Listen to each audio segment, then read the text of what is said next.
Hi, everybody, and welcome to another episode of the Optimizing Mother podcast. I'm really excited to be here today for our Welcome Back to School podcast with a very good friend of mine and somebody that I have so much respect for, Simcha Minkowitz. She's a mother Kanai of 7 kids, and she's been living in Crown Heights for many, many years.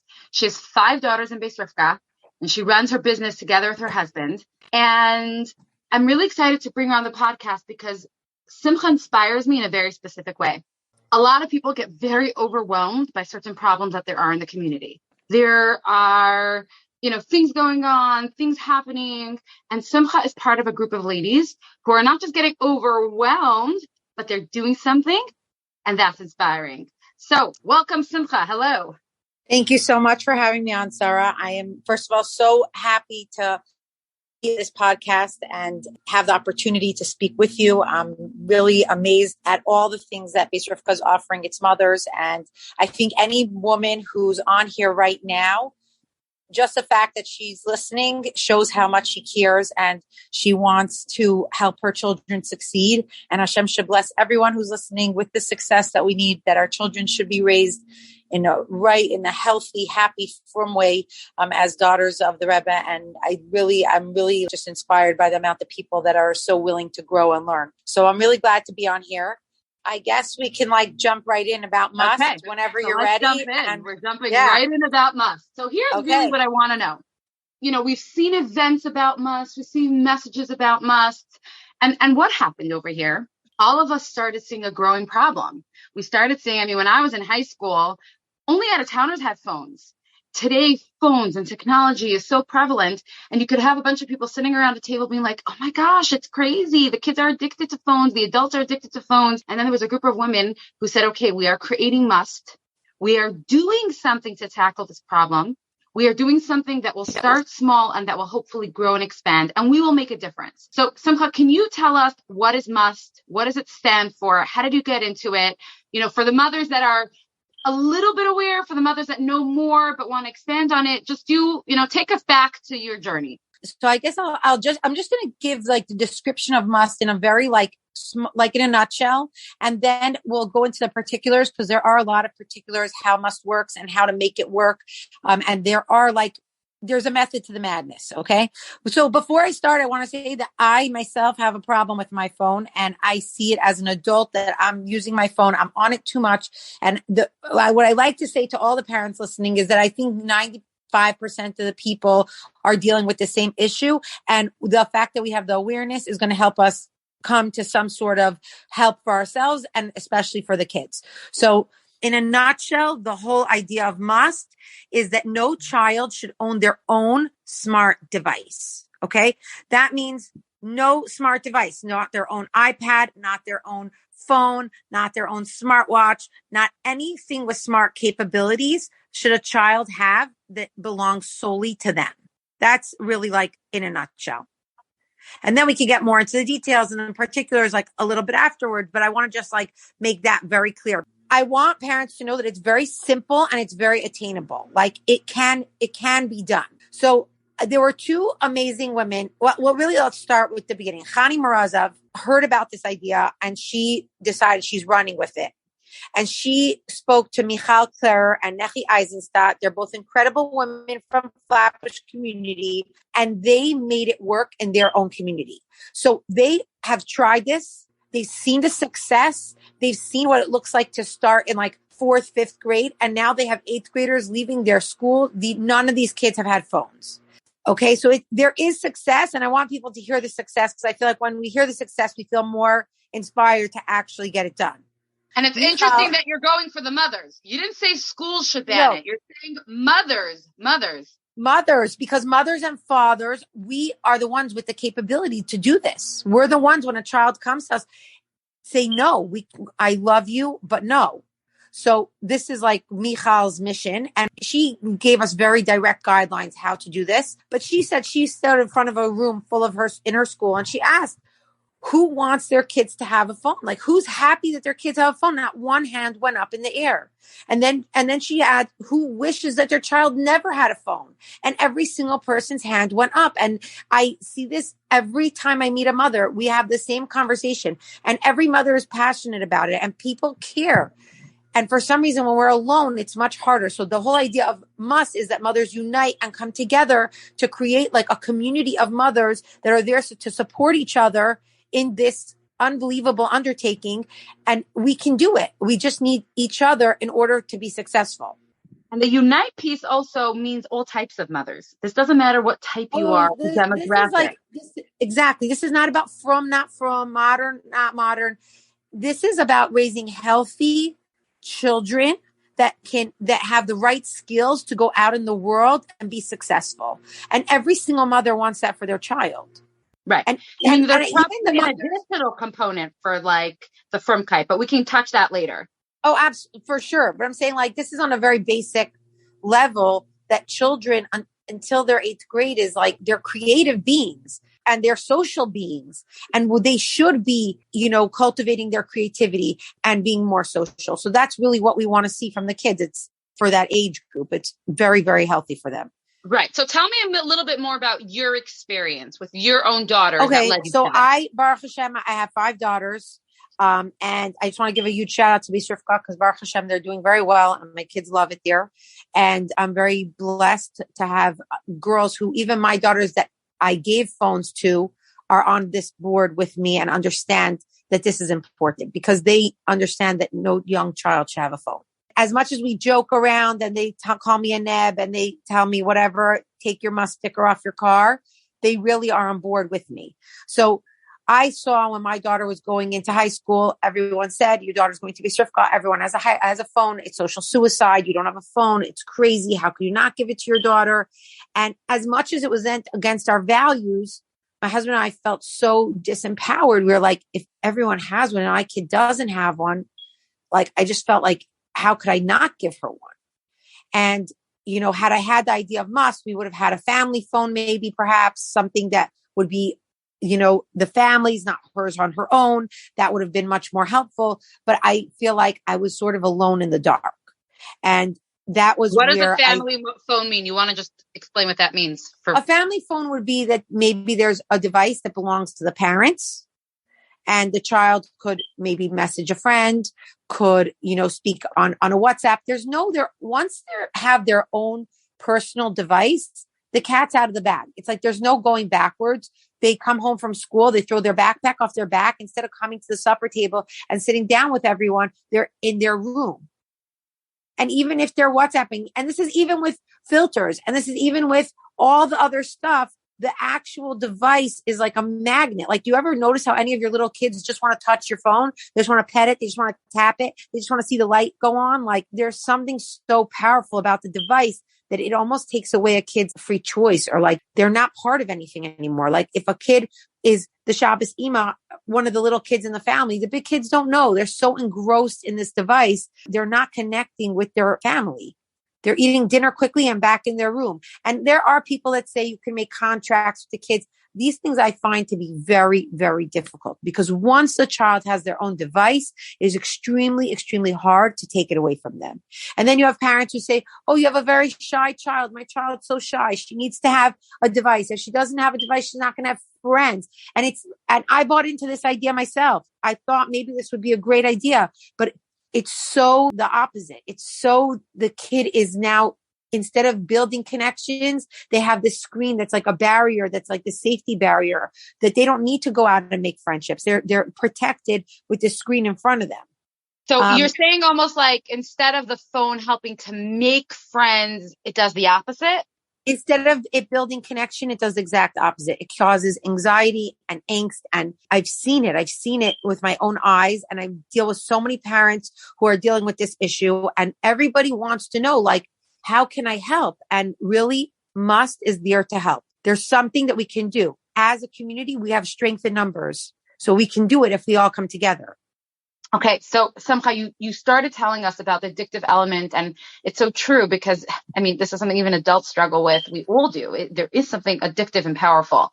Can you talk a little bit about the content and the challenges of what they're actually exposed to when they have access to their own device? Okay, so once they have access to their own device, it's very hard to scale back. Okay, once they have it, it's theirs. And what ends up happening is that things escalate. So a kid will be like, oh, I just want to have WhatsApp, or I just want to get this app. And then what ends up happening is these kids are very smart. They end up knowing how to get their own apps and their own stuff onto the phone without you knowing, with all your, blocks and with all your parental controls and with all these things. They are very, very smart and they know how to do it. And I don't even believe that they necessarily know how. They don't know the dangers of what they're getting into. And they fall upon things that are really, really dangerous. So let's say I want to go back just a drop, because I feel like it always starts with a small thing, like a smart watch. What's the big deal of all our shuls are raffling off a smart watch. And the kids are davening and the kids are learning and they're doing everything to get the smart watch. And this smart watch could very well be the downfall of a 6th or 7th grade boy, because all you need to do is get one non-Jewish song transferred over to your watch. And that becomes the beginning of this kid saying, oh, I want to listen to this. This sounds good. I'm into this.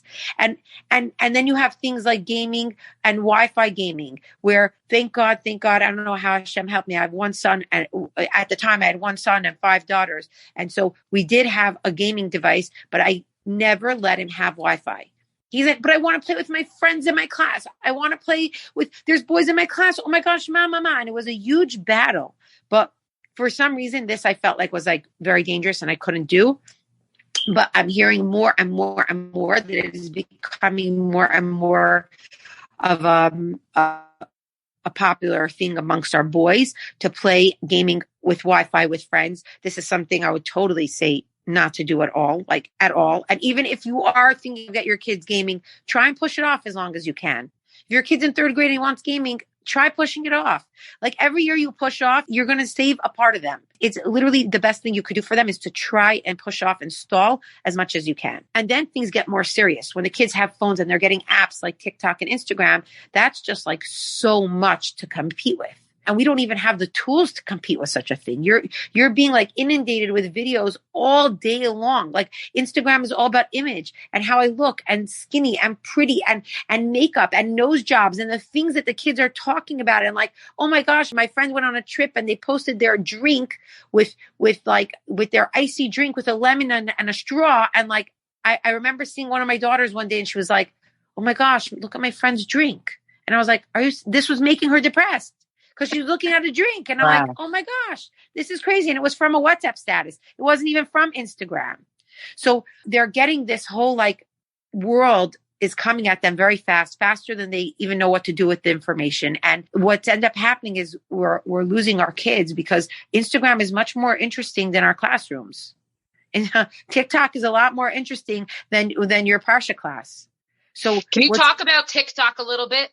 Yeah. And it's interesting because one of my daughters told me, she goes, Ma, I hear like a lot of girls talk and ask questions about transgender. And I'm like, where do you think this is coming from? And she told me, she said, it's on TikTok all the time. There's so many. Instagram is a platform for anyone and anything. There's anti-God rhetoric on it. There's transgender all day long. This stuff is on there and our kids are watching it.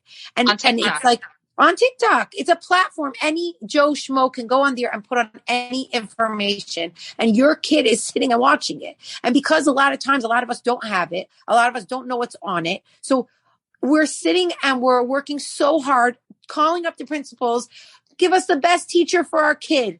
We're working so hard and paying tuition for our schools. And then we're giving our kid this device that's going to unravel every single thing that they've learned. It's just such a shame and it's so sad. It's really, really a powerful force and we have to keep it out of our kids' hands. And it's destructive. It's destructive. And there's a reason that these influencers are called influencers because they're literally going into your kid's head and influencing them. And like you said, we want their role models to be their teachers and their principals and look up to. And who are they looking up to? The little people on their screens. Exactly. And it's very, very quiet. meaning it's not like we're sitting and watching this with our kids. It's quiet. It's coming in under our doors and coming into our homes. And it's a very, very scary concept. This is the whole idea of must. If you already gave your kid a phone, try and do whatever you can to get those apps off. If you didn't give your daughter a phone or your son a phone, excellent. Try stalling as much as you can. Whatever you can do, make a victory in any way. Just know that every day that your child is not in contact with this type of information, every day is a victory. You know, it's so easy to use technology to fill up time. Can you give a little bit of advice? You know, like we're ending the summer, we're going into the school year, but still, Erev Yom Tov Chol Hamoed, can you give a little bit of advice how we could give our kids a good time and minimize technology? Like, what do you do? We could. We definitely could. There's a lot of different ways. I think that honestly, that comes more into play of like saying no for ourselves, to be strong within ourselves and say, no, I'm going into this week without my kids watching. What we're going to do is we're going to either color or we're going to draw, or I buy my kids a lot of arts and crafts. A lot of coloring happens in my house all day long. We have piles of computer paper, and that's just what happens. And I'm not perfect either. My kids have watched videos throughout the summer, but not so much, meaning I'm much more cognizant and I'm much more aware and I'm much more like, no. And they push me on it all the time. Don't think a 10-year-old won't stop nagging. They'll nag and nag and nag and nag and kvetch, but just no. It's good for them. Yeah. And guess what? The first time you say no, it's easier than the 10th time. So say no and stick to it. You know, like it's just easier. I know that you were talking originally about no child having a phone. What ages were you referring to? Do you feel like 6th grade is still a child? Like, talk to me about, ages and what happens when they do have phones. So I really believe very strongly that until 8th grade, none of our kids should have phones. And that I think is doable. Meaning I wish that in high school, none of our kids had phones. That would be my wish.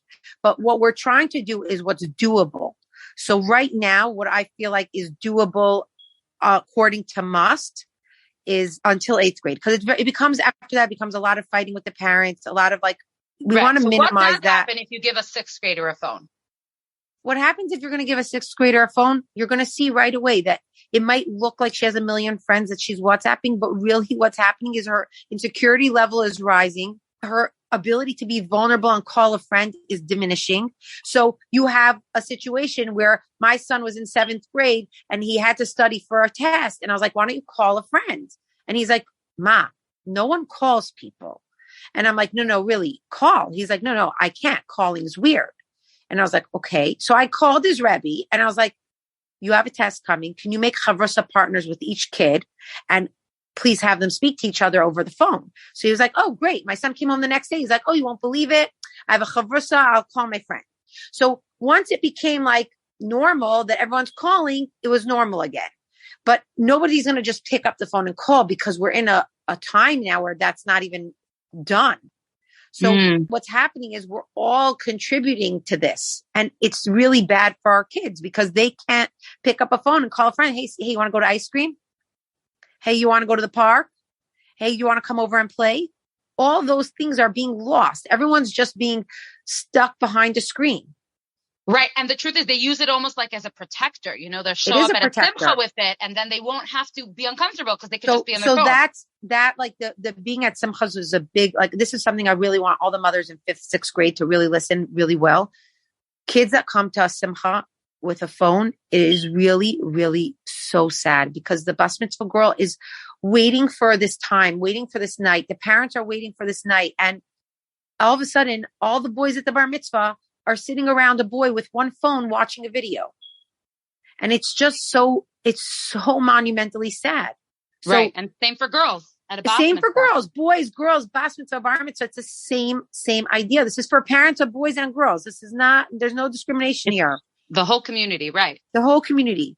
So it's really like, that's where I think that until 8th grade, I think it's doable. What I like to look at is when Safety Kid came into Crown Heights. This was around 2007. I became involved in Safety Kid. And when we spoke to the woman in charge, she said, as much as I know you're going to want to tackle other grades and you're going to want to do the whole school at once, you're going to have to understand this is a grassroots movement. We start from the younger grades and we work our way up. So right now, when we're working, let's say from first, second, third, fourth, fifth, that's pretty easy. Once you get to sixth, seventh, and eighth, it gets much harder. It's going to be easier next year for the sixth graders that were in fifth grade, because those mothers are going to be already stronger and able to hold off. If right now you're a mother in the sixth, seventh, or eighth grade in Beis Rivka and you're fighting with your daughter about a phone, remember one thing, that your relationship with your child is the most important thing. So I would tell you, I met a mother of a seventh grader. She's like, I don't care. Either I'm going to go buy my own phone or you're going to get me a phone. So when I was speaking to her, I said, in that case, I would suggest getting a family device. It is not hers. There's no way it's hers. Does not belong to her, but you could have a family device that maybe she could speak to a friend, or even use your own phone or something to do something to repair that relationship. Now, if you're a mother of the sixth, seventh, eighth grade and your daughter is not fighting with you, I would not give this advice. I would say just hold off as much as possible. But this is when you have a kid who's like, look, I made $300 this summer working. I'm going to go buy my own phone, even though they're young and they need a plan and they need a whatever. If they're already in that headspace, then you need to have your relationship with your child that's key. That's the most important. And then we work with, okay, you want a phone? We're not going to get you a phone. But what we could do is maybe you could use a family phone or a flip phone, there's a lot of creative ideas to work. Meaning there's nothing wrong with a flip phone. Must doesn't hold that a flip phone's bad. Flip phone's okay. You want to speak to your friends, talk to your friends, or maybe get a family iPad. You have an hour on the iPad. Okay, so let's circle back, if it's okay, to the particulars. Bring us back to, you had a before and after with your own family. What was your before? What was your after? And what are the particulars that we need to know about? So the particulars are like this with Must. I'm just going to give you a little bit of background. I got a phone call from a friend, Gila Schechter. She asked me to join a meeting with 7 women. These women put in tons of time, heart, soul, hours. They're women that truly care about our kids and about Crown Heights in particular. They really, really care. So like they say, most people don't get involved in things that either it's inspiration or desperation. For me, I felt like it was desperation. I needed something to hold me to my values, and I needed to be a part of this group. So I got involved. Baruch Hashem, I went to the first meeting. When I was at that first meeting, I felt like I was on fire. I was like, this is important. This is something that resonates with me. I have to be a part of it. I always joke that I won't even be a class mother. Like, I won't be a class mother. But today I'm sitting here with you because I feel like this is so important, and that I didn't have a choice. How could I not be involved in something that could really, really change the trajectory of Benos Chabad all over the world, and especially for our kids in Crown Heights and my kids in my home. So I had to be a part of it. And after that, we organized an incredible event. We got phone calls from all over the world. And I'm not joking. We got from Brazil, Australia. Our minds were blown. It was crazy. But after all the buzz and all the articles that were written and COL articles, and it was just so much going on, all the chatter, I felt like it was very, very important to me and to those 7 mothers that it's not just chatter. It has to be something that we take action. And the action is really where I want to speak today to the Crown Heights mothers in particular, and to the Must mothers of Beis Rivka, because that right there, taking action, is what's going to make all the difference. So Mothers Unite to Stall Technology does have rules that make it run. So the rules that make it run is that each class needs to have an ambassador. Okay. An ambassador cannot just pull themselves up and say, today I'm the ambassador. Michal and Nechi created a system where they understand what works to be an ambassador. So they created a video. It's a half-hour video. Generally, what we prefer is that each class have 2 ambassadors, because most mothers appreciate working together. And those ambassadors have to watch the half-hour video. I will send you all the links after how people can get involved and can become an ambassador. We also have liaisons for the school, especially in Beis Rivka. Each grade has its own liaison for that grade. So let's say 4th grade, there's 6 4th grades. All of them are under one liaison. She helps to organize when these messages are sent out to the parents. Very simple. We create a pact. I like the pacts that are the most simple. The pact is we want to raise healthy, happy, from well-adjusted children. And we have a green emoji check. And then X, no child should own their own smart device. And that's really what our ideal pact would look like till 8th grade. because we don't live in an ideal world, and you are going to be in fourth grade and find out that there is a fourth grader with a smart device. So because Must is all about uniting and about having Ahavas Yisrael and not judging one mother over another mother. If this mother gave her fourth grader a smart device, she might not care. And she might say, well, for my family, it's fine. And she might care and she might want to be part of it. What we do then is we create a pause pact. And the pause pact is that mother or those mothers decide, you know what, my child has this phone. I'm not going to have my child take it on a play date. I'm not going to have my child add any more apps. I'm not going to have my child take it to a bas mitzvah. That way, you're giving your kid being a part of something that everyone's a part of. You're giving them a chance and yourself a chance to pause where you are. The word pause is very specific, and they use it because if we would say stop technology all the way, it's not something that's doable. So we just want to pause it. We don't want to make it sound so scary and unattainable. Right. So it's like that's stopping it in its tracks so it doesn't become a bigger monster. Right. So what we're going to do is we're going to pause it. It's like, and kids also understand pause very well from all their games and everything that they play. Like right now you want to get something, we're going to pause. We're not really getting something new right now.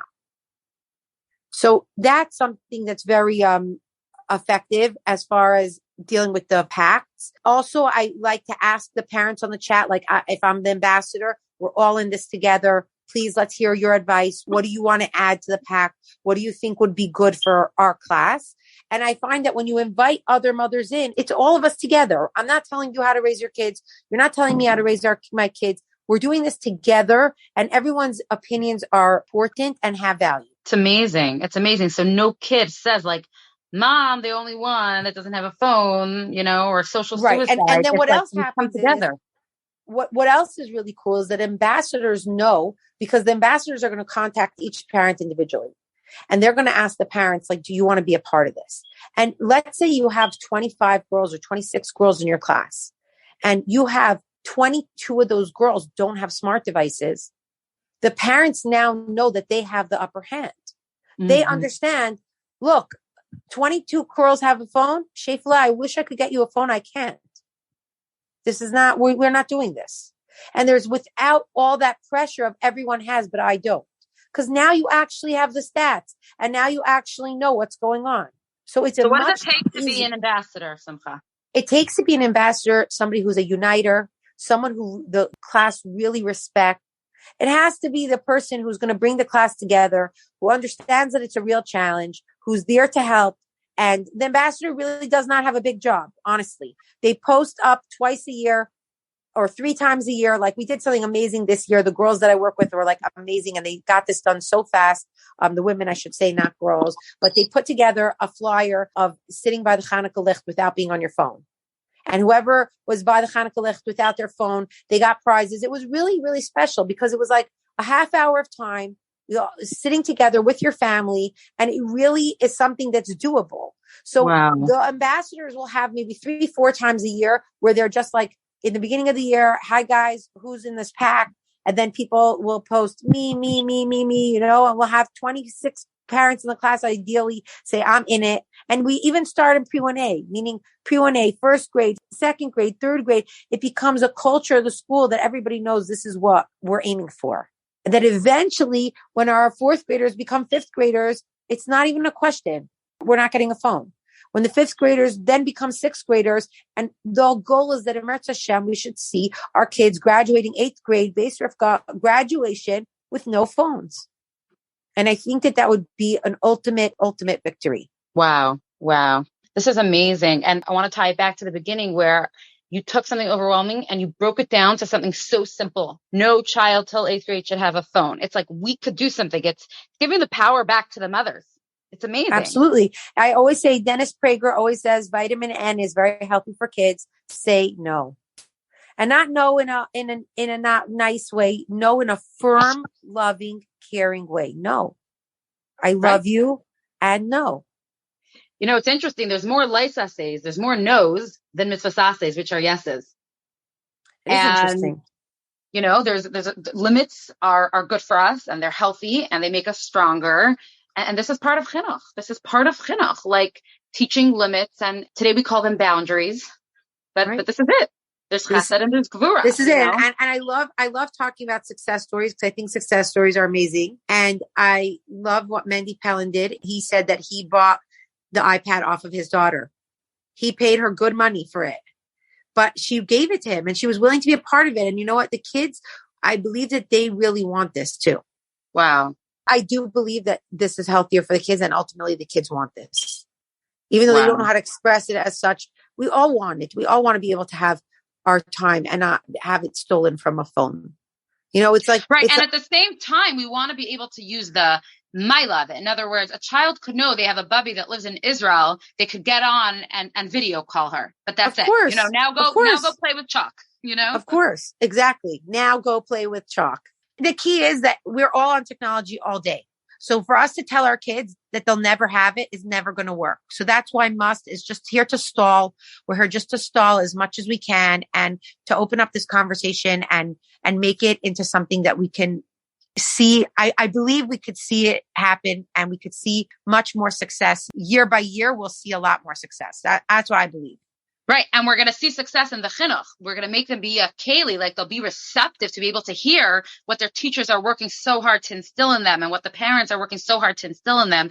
Good Yiddish and Hasidic values. 100%. 100%. That's the goal. Wow.